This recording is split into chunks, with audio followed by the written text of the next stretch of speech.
Менин апам кайнежем 5 маал намаз окуган адам. Чогуу чай ичкен жакын курбулары да намаз окуган адамдар болчу. Бирок акыркы жылдары Арыстан Алайдын сабактарына катышып, намазын таштап коюшту. Анан да азгырылып кетеби деп корко беребиз. Эгер намазын таштап, ал киши да Арыстан Алайдын жамаатына кошулуп кетсе, өкүмү кандай болот? Өтө өкүнүчтүү болот. Арыстан Алай болбойт. Биз экөөбүз сүйлөшкөнбүз. Мына бардыгына тартып атат, өзү билет, жалганга чыгарбайт. Ат башыдан жээндери келип калды, жакшы балдар. Анан кийин барып келели деп мейли барсак, бир канча баракчаларды алдына жайып алган экен. Бул эмне десем, ушу Кудайдыңдан келген аяндар кимге келген? Алайлык бир аял бар экен, ошого келиптир. Каерде келиптир? Бир дарактын түбүндө. Аялдарга, аял затына Алла Тааланын тарабынан аян келбейт, вахий келбейт. Эркектер келет. Ага башка жактан келип калган окшойт дедим. Бул туура эмес. Анан кийин жакшы бул айтты, бул мен Курандан акыйкат таппадым деди. Анан айттым, караңыз дедим. Сиз Куранны кайсы китепте окудуңуз деп эриниз турсуңуз деди. Ал жөн окотормосун эч түшүнбөйсүз деди. Мен көп эмес, бирок сизге жооп бере ала турган Курандан илимим бар. Сиз мага суроо бериңиз, любой суроону. Любой суроону бериңиз, мен сизге Курандан жооп берейин. Мен сизге суроо берейин, сиз мына китебиңизден жооп бериңиз. Кайра көп сүйлөп эле сөз бербейт да, айтып, жок, мындай болбойт. Адилеттүүлүк кылайлы, 5 мүнөт сиз сүйлөңүз, 5 мүнөт мен сүйлөйм. Сиз суроо бериңиз, мен жооп берейин, мен суроо берейин, сиз жооп бериң. Мындай кылайлы, адилеттүүлүк. Мына ушул жерде бул ким признавать этет мына бүткүл дүйнө? Куранды бүткүл дүйнө признавать этет. Христиандар дагы, еврейлер дагы, миллиард адам кылымга арткан Кудайдын китеби. Бул сиздин мына баракчаларыңыз Кудайдын китеби эмес? Же ушул жерде жазылып турат, мына кыямат жакын адамдар бузулат деген тете. Ал жомок. Адамдын түйүлдүгү боюнча эмне дейт мына сиздин китебиңизде? Десем, жооп бере албай калган. Ал боюнча Куран жооп берет.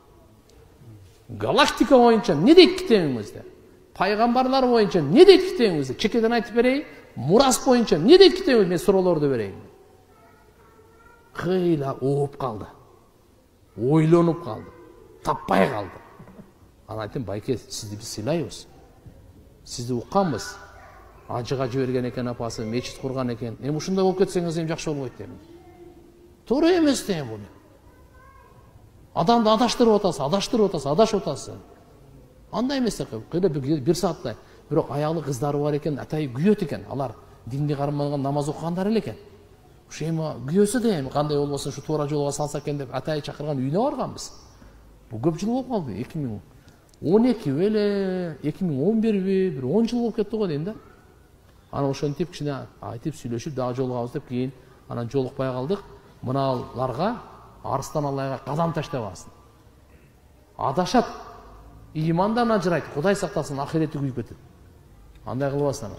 Тим более бул азыр эми өзү ушунча адашып эми Кудаймын деп чыгып ата тооба кылды мен.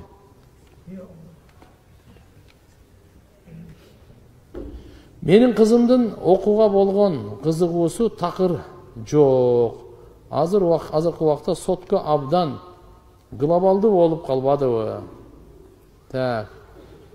Не дейт, соткага азгырылып жатат. Саат 4-5ке таңга чейин деле көрө берет.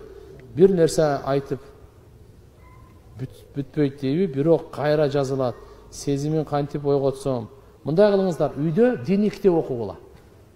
Үйдө фазаил амал, тандалган хадистер, пайгамбарыбыздын өмүр баяндары, момундардын бакчасы деген баалуулук китептер бар.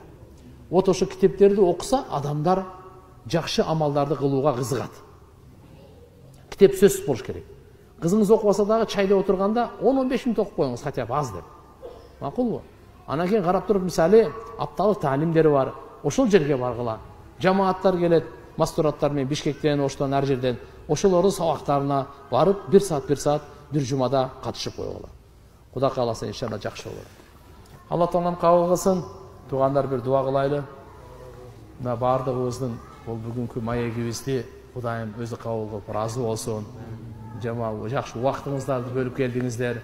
Сиздерге чоң рахмат. Азыр көлдө сезон, ошонун бардыгын карабастан энелерибиз, эже карындаштарыбыз, агаларыбыз, байкелерибиз, инилерибиз бардыгын убакыт бөлүп, ушунча чыдап, угуп, бул дагы чоң нерсе. Эгерде укканга дайын болбосо мен дубалга айта берем. Туурабы? Сиздер бар экенсиздер, сиздер менен мен бармын, сиздер менен мен инсанмын дегендей. Алла Таала иншалла баарыбыздын кажеттерибизди бүтүрүп, оңолуу жолуна салсын.